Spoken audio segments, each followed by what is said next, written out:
Hi everybody, Rob Ager here. A little bit of information about Eyes Wide Shut. Now, Eyes Wide Shut is a movie that brings about a hell of a lot of speculation because of the conspiracy theories that it sort of conjures up with people. I mean, the Somerton Mansion sequence of the movie, it just invites conspiracy theories. That's been a huge problem with studies of that movie over the years. You search around online, and most of what you find that tries to unravel what those scenes mean in the Somerton Mansion is basically just heavily confirmation biased conspiracy interpretations by people who already believe that the world is controlled by, like a single secret society or something like that. There are some interesting little videos out there that bring up snippets of good information, but a lot of the time it falls into that sort of what would you call it, the tinfoil hat rabbit hole type of thing. You get what I mean. Well, anyway, something I stumbled across a while ago is that in the Stanley Kubrick archives there is actually some evidence that Kubrick did research the occult specifically for making Eyes Wide Shut. And in one of the boxes in the Kubrick archives, if you ever seen the documentary Kubrick's Boxes, which is all about those archived materials he had like a warehouse full of them at his estate. And then after he died, years later, his widow Christiane and her brother, who was the executive producer on several Kubrick films, including Eyes Wide Shut, they arranged for these boxes full of materials to be put in the Kubrick archives, and you can go and visit in London. You can have a look through, and you can actually handle the materials and have a look through them. All supervised, of course. Well, anyway, in one of those boxes is a copy of this, Cult and Occult by Francis King. Francis King was a occultist himself, so the book is written from the viewpoint of somebody who actually believes in all that stuff. So it's not necessary that Kubrick really believed everything that was in this book because it was written. Kubrick was an atheist. That comes across all the time in his recorded interviews. Didn't believe in God, didn't believe in religions, spirituality, things like that. Well, he may have had some spiritual element to him, but he certainly didn't believe in any orthodox religions. And I don't think he believed in the occult either. It just doesn't come across at all. He believed that when people die, it's the end. That came across in his interviews all the time.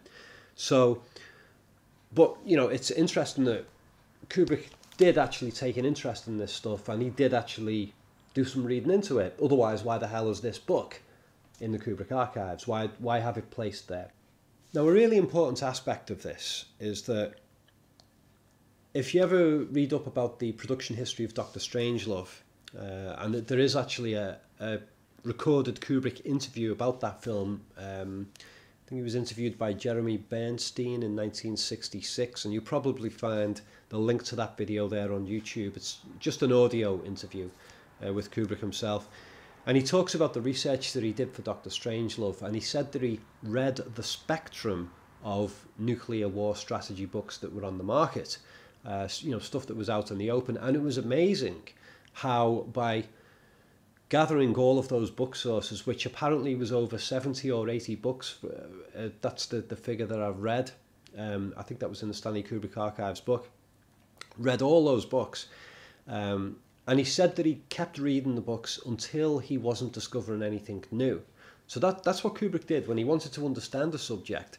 He read everything he could about it. He didn't just rely on one book.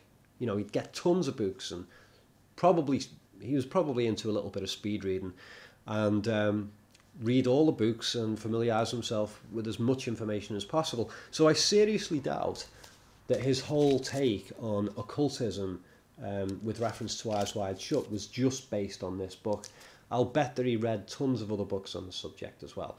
But this one is very, very interesting in itself because the chapters that are in this that are relevant to the film led me into certain areas of research that I hadn't thought of before. And by then following up on those and reading other books, I've been able to piece together a hell of a lot more information about what the whole Somerton ritual orgy sequence in Eyes Wide Shut, what it really means. And I've just produced a 2-hour video on it, which I put on sale a few days ago, which, you know, I have to put on sale because you're talking like 6 weeks plus work gone into that video, so I can't just give it out for free. But I did upload a clip of it yesterday, which you might enjoy. I think it's about a 5 or 6 minute clip. It's like a standalone little video. Have a look at that. The stuff that's in that particular video isn't about the occult specifically, but the rest of the large video that I did goes heavily into the occult stuff in places. But nevertheless, this book gives some good general outlines of occultist things. There are specific secret societies mentioned, and no, the Illuminati is not one of them. I will say right now, Eyes Wide Shut is not about the Illuminati. I can say that pretty much with certainty. I explained that in a lot more detail in the full 2-hour video that I've done. But this led into other things. There are chapters in here on the Nazis and the occultist aspects of their history. Now, I had to take a lot of that stuff with a pinch of salt because the author, I think he means well, I think he believes what he says, but he makes a lot of claims that I've tried to follow up on to find proof of, and in some cases I found disproof, and in other cases I couldn't find any proof at all. Either way, and for those same claims, he doesn't even give sources in the book a lot of the time as to where he found these things out. So, you know, I'm not going to take and believe it in something like the occult, which I think is silly. I'm not going to take someone who believes in that stuff and then just take what they say as being factual. And I don't think Kubrick would have done that with this book either. But nevertheless, it gives a good outline. So yeah, there's a section on the Nazis and occultism, which has got some interesting stuff, and there's a section on the question of whether Hitler was a black magician. It goes into that, and I don't think that stuff has so much relevance to Eyes Wide Shut. There's not a lot of Nazi type things in Eyes Wide Shut. There are things that can be taken that way, but I don't think it's a major theme. Elsewhere in the book, there are things about sex magic cults, and that I think is really key in this book.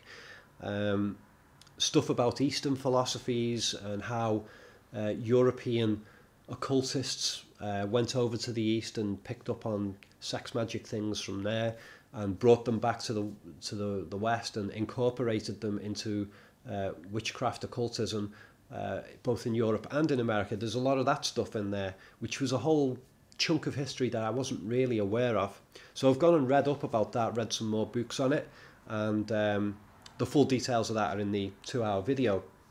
So that was a really interesting little facet to this book.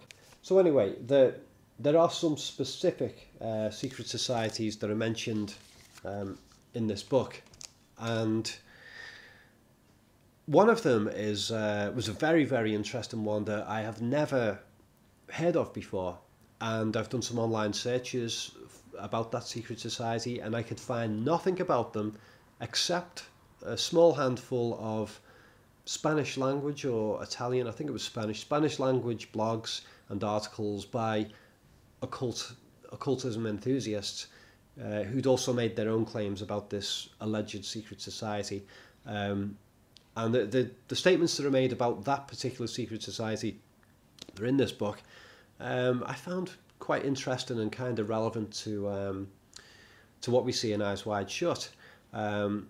But following up on the things that are in this book, it took me to a number of other sources on occultism, which I think have now given me a much greater understanding of the sexual psychology of occultist secret societies. You've got the whole Catholicism thing where sexuality is repressed, it's a sin and all that kind of thing, and thou shalt not masturbate and all that kind of stuff. And then you go over to the occultism, and they kind of take it the other way, and it's like, let's engage with all this sexual stuff, but they take it over the top, and it becomes silly. So I've become quite fascinated with the juxtaposition, the sexual juxtaposition between Orthodox Catholicism and the occult. It seems to be like both ends of the spectrum are a way of dealing with the general sexual frustrations of human beings, especially male human beings. So yeah, I found some really fascinating and funny stuff about the sex magic rituals of specific secret societies. Stuff that I wasn't even aware was published or anyone would even bother publishing it, but yeah, found that stuff. So yeah, this generally the whole point here is that I'm making is that, yeah, Kubrick was thinking about the occult in terms of Eyes Wide Shut. The fact that there's a copy of this book in the archives, in a book, and it's also in that same box in the archives, along with that book, are copies of Traum Nouvelle, some biographies of Schnitzler, and I think there's a book on general sexual psychology there as well. I can't remember the name of it. I'll have to look that one up as well, actually, and read it. So yeah, just a little piece of information to sort of bring a little bit of factual basis to all the debates about the Somerton thing. Yes, Kubrick was exploring the occult regarding these scenes, so it's more than likely that there are occult references in the Somerton Mansion scenes of the movie. Okay, that's it. Like I say, the 2-hour video that I've put together, which is partially based on what I've followed up from that book. That video is on sale on my website. Just follow the link in the video description below if you want to place an order. I am making a load more Eyes Wide Shut videos over the next couple of months. Some of them are going to be for YouTube, some of them are going to be sale only. The longer ones will be sale only, but I've got some pretty good stuff that's going to be up on YouTube as well, so stay tuned. Okay, this is Rob Ager signing off. Bye for now, folks.